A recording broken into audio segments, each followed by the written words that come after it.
अस्सलामुअलैकुम। कैसे हैं आप तमाम लोग। उम्मीद करता हूं कि सब लोग खैर आफियत से होंगे।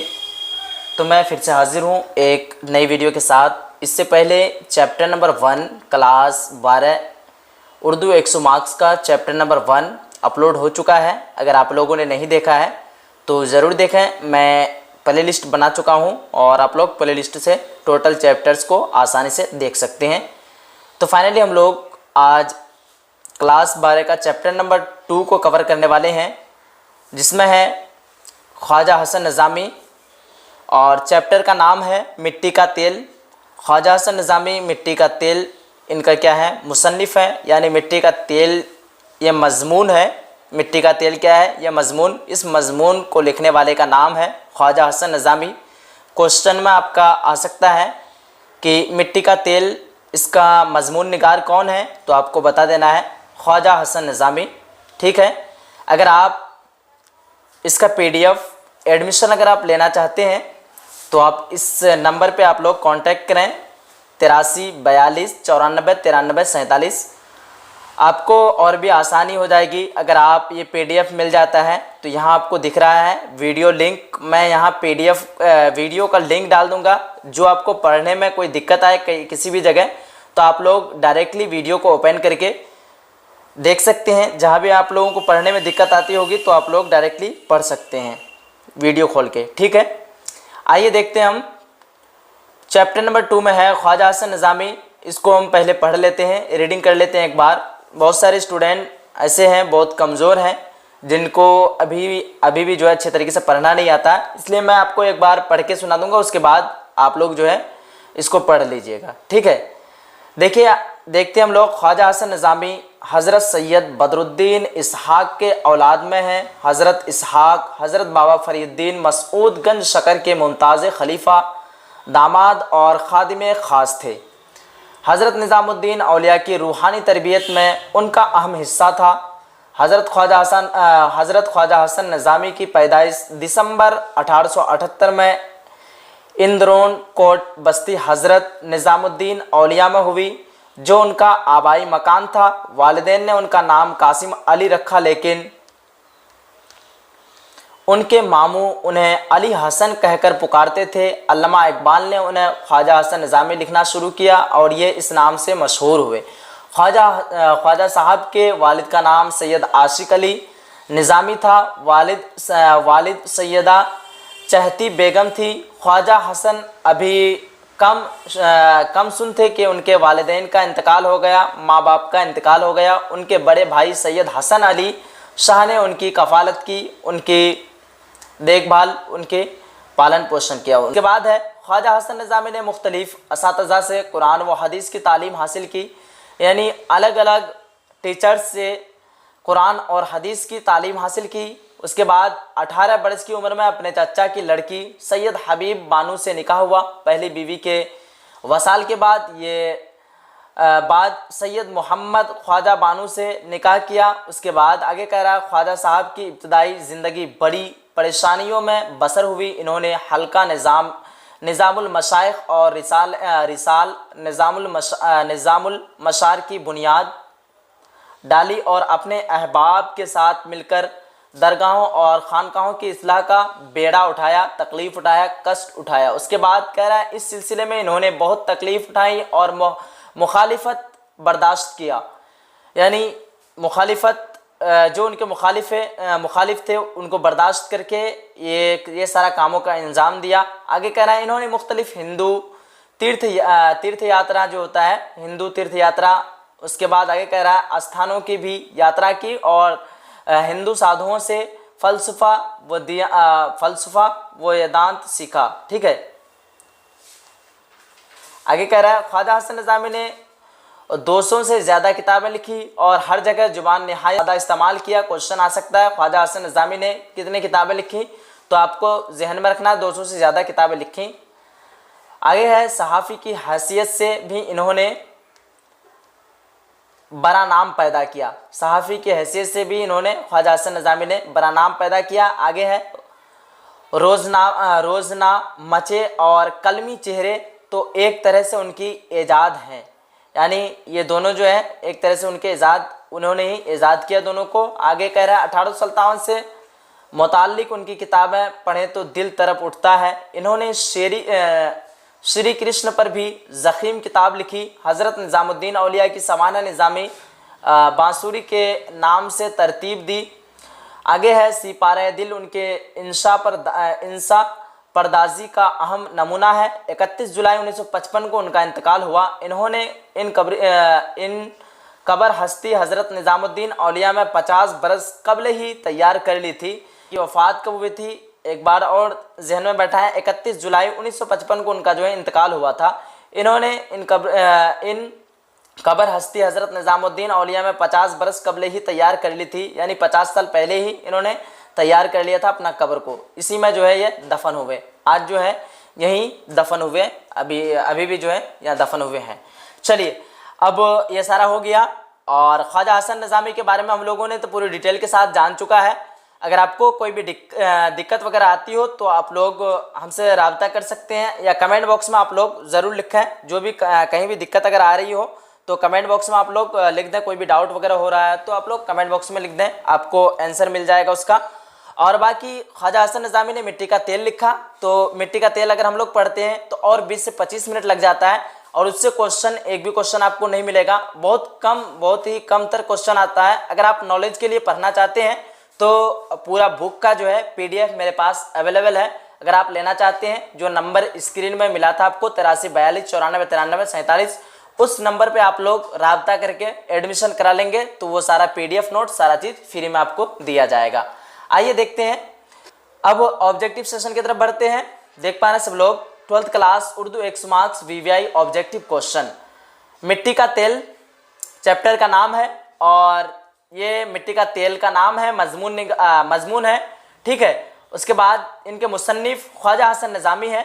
मिट्टी का तेल का मुसन्निफ कौन है? ख्वाजा हसन निज़ामी। और मिट्टी का तेल क्या है?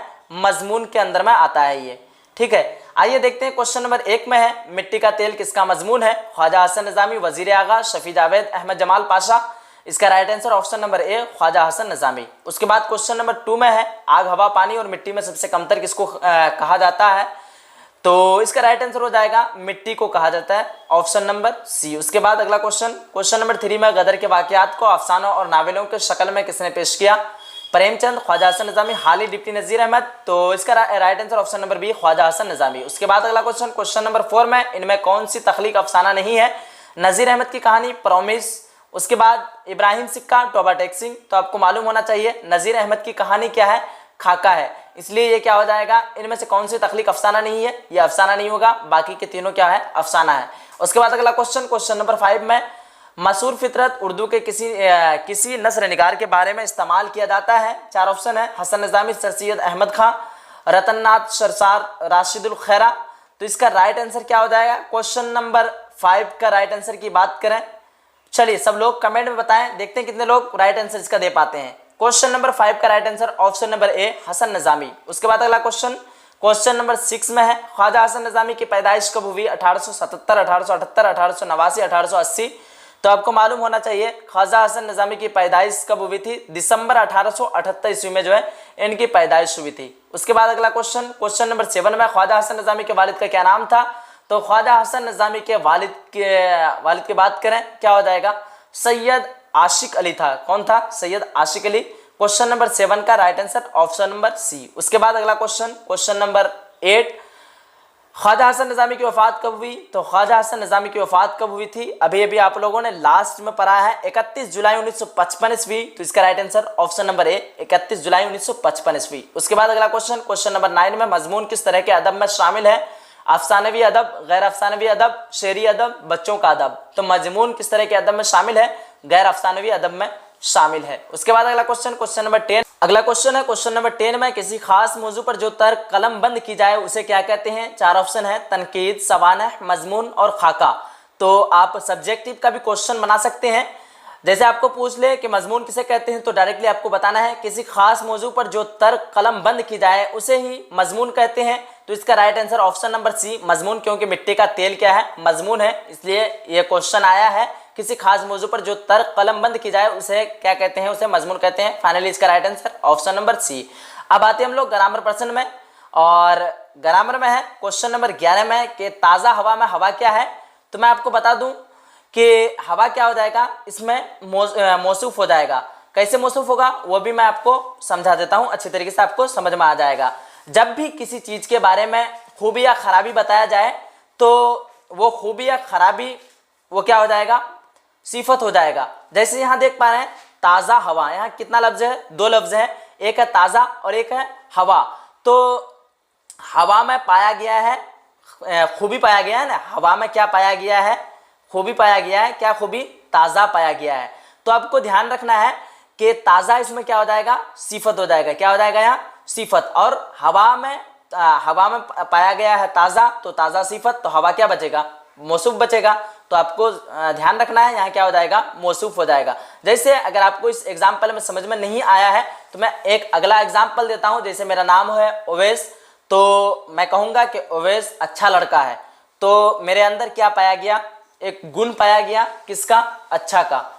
ठीक है, अच्छा का गुण पाया गया। तो मेरे अंदर जो गुण पाया जाएगा, जैसे मैं अगर लंबा होता तो बोलता कि ओवैस लंबा लड़का है, मोटा लड़का है, काला लड़का है। मेरे अंदर जो भी गुण पाया जाए, मेरे अंदर के गुण को क्या कहा जाएगा, सिफत कहा जाएगा, और हमको क्या कहा जाएगा, मौसूफ। उम्मीद करता हूं कि आपको इस एग्जाम्पल से ये क्वेश्चन समझ में आ गया होगा। अगर अभी समझ में नहीं आता है, अगर आप लोग मेरे साथ जुड़ना चाहते हैं उस नंबर पे कांटेक्ट करें। आप अगर लाइव क्लासेस करना चाहते हैं अलग से, तो उसके लिए अगर आप एडमिशन कर लेते हैं तो उसके लिए आपको लाइव क्लास का लिंक मिल जाएगा। चलिए आगे बढ़ते हैं हम लोग क्वेश्चन नंबर 12 की तरफ। क्वेश्चन नंबर 12 में है दायम के माना क्या है। 4 ऑप्शन है, हमेशा, कायम, कभी कभी, नामुमकिन। तो दायम का मानी होता है हमेशा। क्या होता है, हमेशा। दायम पड़ा रहूं तेरे दर पर, यानी हमेशा पड़ा रहूं तेरे दर पर। ये आप पढ़े होंगे इसमें किताब में, दायम पड़ा रहूं तेरे दर पर। अगला क्वेश्चन, क्वेश्चन नंबर 13 में मीर एक गजल को शायर है, इसमें लाहिका क्या है। तो मैं आपको समझा दूं इसके बारे में भी डिटेल के साथ थोड़ा सा। तो क्या है इसमें, असल में होता है क्या है, एक होता है लाहिका और एक होता है साबिका। तो लाहिका और साबिका जो है मुरक्कब अल्फाज से बनता है, मुरक्कब लफ्ज से बनता है लाहिका और साबिका। तो मुरक्कब लफ्ज होता क्या है, जैसे मैं आपको एग्जाम्पल के तौर पर एक समझा दूं। एक होता है दुकान और एक होता है दार। ये दोनों लफ्ज एक साथ मिल जाएगा तो क्या हो जाएगा, मुरक्कब हो जाएगा। और अलग अलग से, जैसे दुकान है, एक क्या है, ये मुफरद है। मुफरद का मतलब होता है अकेला, ठीक है। और जहां भी 2 या 2 से ज्यादा हो जाए वो मुरक्कब का ये आपका डिफिनेशन हो जाएगा, मिसाल हो जाएगा। तो यहाँ पे जो है एक है लफ्ज गजल, एक है लफ्ज गो। तो ये दोनों लफ्ज मिलकर के एक लफ्ज बना है गजल गो, यानी गजल गाने वाला। तो यहाँ क्या हो गया, गजल गो। अब और एक इसका डिफिनेशन होता है, उस डिफिनेशन में अगर आपको समझ में नहीं आया तो पहला वाला डिफिनेशन से आपको समझ लेना चाहिए। इसका दूसरा डिफिनेशन क्या होता है कि जब भी किसी भी मानादार लफ्ज के शुरू में आकर के उसका मीनिंग को तब्दीली कर दे, ठीक है। जैसे ये जो है गजल है, एक गजल, गजल का मीनिंग आपको समझ में आ रहा है कि क्या होता है, गजल का मीनिंग गजल होता है। और इसके आगे आकर के ये क्या है, गो लग गया है, तो इसका मीनिंग को तब्दीली कर दिया है, यानी गजल गाने वाला हो गया इसका मीनिंग। तो यानी गजल पढ़ने वाला। तो इसमें समझ में आ रहा है आपको कि इसमें क्या है, मुरक्कब अल्फाज है। और इसी में आपको पूछ रहा है कि मीर एक गजल को शायर है, इसमें लाहिका क्या है। तो लाहिका शुरू में जब भी अगर मीनिंग को चेंज करें, जैसे अगर मैं दूसरा लफ्ज देता हूं, जैसे खूबसूरत, ठीक है। तो सूरत के शुरू में, जैसे सूरत में लिखता हूं यहाँ, सूरत के शुरू में हम लिखते हैं खूब, ठीक है, खूब लिखे। तो ये सूरत का मीनिंग को यहाँ जो है खूब चेंज किया है, ठीक है। तो एक सूरत का मीनिंग अलग होता है, खूब का मीनिंग अलग होता है। तो ये मीनिंग आकर के चेंज हुआ है, शुरू में आकर के चेंज किया है। तो इस लफ्ज, शुरू वाला लफ्ज को क्या बोलेंगे, साबका बोलेंगे। शुरू वाला लफ्ज को क्या बोलेंगे, साबका। और लास्ट वाला लफ्ज को क्या बोलेंगे, लाहिका। इस मीनिंग से अगर आपको नहीं समझ में आया है तो मैं दूसरा डिफिनेशन देता हूं। जैसे बदनसीब, क्या होता है, एक बद और एक होता है नसीब, नसीब। तो दोनों का मीनिंग अलग अलग होता है। बद का मीनिंग होता है बुरा, खराब, और नसीब का मीनिंग आप जानते ही हैं, नसीब का मीनिंग क्या होता है, नसीबी होता है, ठीक है। तो यहाँ नसीब के शुरू में आकर के बद लग गया है, तो बद दोनों लफ्ज मिलके एक क्या हो गया, मुरक्कब लफ्ज बन गया। दोनों मीनिंग एक जगह दोनों लफ्ज को मिला दिए हम, दोनों लफ्ज़ों को एक जगह मिला दिए तो क्या हो गया बदनसीब। तो बदनसीब का मीनिंग क्या होता है, यानी खराब नसीब। तो इसमें जो है बद क्या हो जाएगा आपका साबका और नसीब क्या हो जाएगा आपका लाहिका। अगर आपको अभी भी समझ में नहीं आया है तो आप कमेंट में बताएं, इसके लिए मैं पूरी डिटेल के साथ फिर से आपको दोबारा समझा दूंगा, ठीक है। बाकी इतना आपको ध्यान में रखना है, इससे ज़्यादा क्वेश्चन आता है इसलिए मैं इसको समझाना मुनासिब समझा, ठीक है। उम्मीद करता हूं कि आपको ये समझ में आ जाना चाहिए। तो इसमें जो है और एक मैं आपको ट्रिक देता हूं, जैसे गजल गो, तो शुरू वाला क्या हो जाएगा वो साबका हो जाएगा। सीन से क्या होता है शुरू, इसलिए शुरू वाला क्या हो जाएगा साबका, और लाम से क्या होता है लास्ट, लास्ट वाला क्या हो जाएगा लाहिका। असल में ये कुछ भी नहीं है, मैं ट्रिक के लिए बताया आपको। सीन से शुरू, सीन से साबका, और लाम से लास्ट, लाम से लाहिका। आपको जहन को ताज़ा करने के लिए यानी जहन खुलने के लिए मैं आपको बताया कि शुरू वाला क्या हो जाएगा साबका, लास्ट वाला लाहिका। लाम से होता है लास्ट, लाम से होता है लाहिका, सीन से होता है शुरू, सीन से होता है साबिका। आपको इतना जहन में रखना है। तो फाइनली शुरू में देखें तो क्या है गजल है, शुरू में क्या है गजल, लेकिन यहाँ पूछ रहा है लाहिका। यहाँ क्या नहीं पूछ रहा है लाहिका पूछ रहा है। लाहिका कौन सा है तो क्या हो जाएगा गो हो जाएगा आपका लाहिका। उम्मीद करता हूं कि आपको ये क्वेश्चन समझ में आ गया होगा। चलिए अगला क्वेश्चन, क्वेश्चन नंबर 14 में पानी पानी होना मुहावरे का क्या माना है। बारिश, शर्मिंदा होना, प्यासा होना, नदी में नहाना। तो पानी पानी होना का मीनिंग होता है शर्मिंदा होना, आप लोग जानते हैं पहले से ही। 15 है क्वेश्चन नंबर 15 में असगर क्रिकेट खेल रहा है। इसमें असगर क्या है फेल, सिफत, फाइल, मफूल। जब भी कोई आदमी कोई भी पर्सन काम करे, जो भी जैसे मैं अपने एग्जांपल ले लेता हूं कि मैं क्रिकेट खेल रहा हूं, तो मैं क्या हो जाऊंगा मैं फाइल हो जाऊंगा, यानी काम करने वाला क्या हो जाता है हमेशा फाइल। इंग्लिश में इसको बोलते हैं सब्जेक्ट। और जो काम कर रहा है जैसे यहाँ क्या कर रहा है खेलना, इसमें जो है जब भी आपको एक बात ध्यान में रखना है कि फेल, फाइल और मफूल से बनकर के एक जुमला बनता है, ठीक है। तो फाइल कौन सा हो जाता है काम करने वाला। इसमें काम कौन कर रहा है असगर कर रहा है काम, असगर क्या हो जाएगा फाइल। और खेल, खेल क्या हो जाएगा फेल हो जाएगा, खेल क्या हो जाएगा फेल। और कौन सा काम कर रहा है क्रिकेट खेलने का काम कर रहा है, तो ये क्रिकेट क्या हो जाएगा आपका मफऊल हो जाएगा।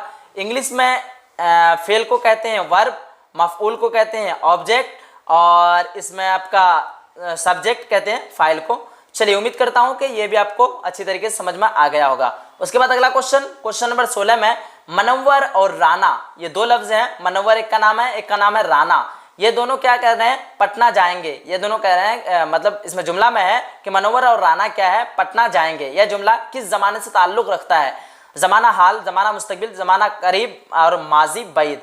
तो इसको मुस्तकबिल को बोलते हैं फ्यूचर, तो जाने यानी आने वाला होगा ना जमाना। तो जब भी आपको पहचान लेना है, जब भी किसी लफ्ज में गा गे गी आए तो आपको समझ लेना है वो फ्यूचर का है यानी मुस्तकबिल का है। तो आपको ध्यान में रखना है। क्वेश्चन नंबर 16 का right answer option number B, Munawwar और राना पटना जाएंगे। यह जुमला किस जमाने से ताल्लुक रखता है तो मुस्तकबिल से ताल्लुक रखता है। अगला क्वेश्चन, क्वेश्चन नंबर 17 में कि सौगात के माना क्या है। चार ऑप्शन है मोहब्बत, तोहफा, गाली, तारीफ। तो इसका right answer option number B यानी तोहफा। सौगात का मीनिंग क्या होता है तोहफा होता है। उसके बाद अगला क्वेश्चन, क्वेश्चन नंबर 18 में कि बाजीगर का क्या मतलब है। बाजीगर का जो है क्या मतलब होता है। तो क्वेश्चन नंबर 18 का राइट आंसर की बात करें क्या हो जाएगा तमाशा दिखाने वाला। आपका ये किताब से लिया गया है तमाशा दिखाने वाला। आप अगर किताब पढ़े पूरी किताब तो आपको मालूम होगा। उसके बाद अगला क्वेश्चन, क्वेश्चन नंबर 19 में इनमें कौन सा जुमला दुरुस्त है। हम लिखता हूं, हम लिखते हैं, हम लिखते हैं, हम लिखेंगे। तो काफी इजी क्वेश्चन, जुमला से ही आपको समझ में आ रहा है हम लिखते हैं। तो ये क्या हो जाएगा इसका right answer option number C यानी हम लिखते हैं राइट आंसर। तो सारा जितना भी क्वेश्चन हम लोगों ने पढ़ा ये टोटल क्वेश्चन का आंसर यहाँ दिया हुआ है, आप लोग देख सकते हैं। अगर पीडीएफ आप लोग लेना चाहते हैं तो फिर से मैं नंबर दे रहा हूँ आपको 83 42 94 93 और यह हुआ आपका 47 8342949347। इस नंबर पे आप लोग राब्ता करें। अगर आप लोग एडमिशन कर लेते हैं तो ये सारा पीडीएफ नोट सारा चीज़ फ्री में मिल जाएगा और एडमिशन फी बिल्कुल ना के बराबर रखा गया है।